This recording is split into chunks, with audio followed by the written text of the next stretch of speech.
Oh, ito na po yung ano niya. Yung net ng kulungan ng itik. Oh, ipepesto na po. Dito po.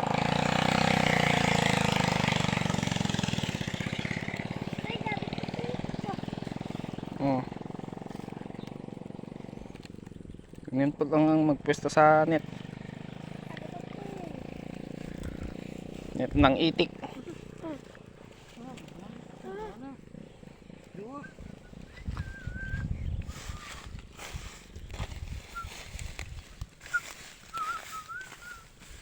Oh, ganyan lang pong pagpwesto sa net. Tapos to mandaganan lang to ng ano, ng mga kahoy para hindi maano yung mga itik, para hindi siya lulusot.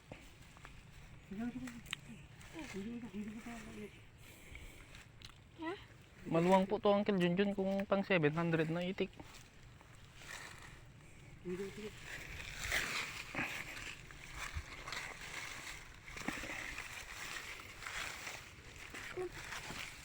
Yan ang assistant, si Olay.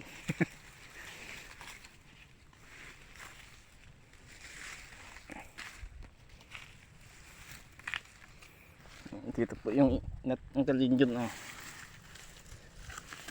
Inaayos natin.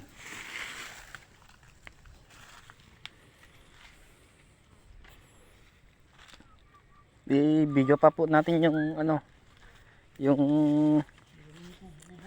pag ano ng kubo-kubo, yung ano niya, gamitin sa kubo-kubo para makita ng Kalinjun.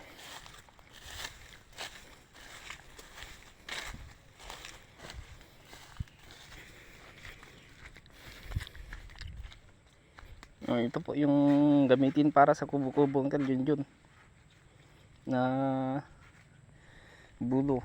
Nandun pa po yung isa. Kasya na po yan para sa isang kubo. Dito na lang daw po sila magkubo dito sa may puno.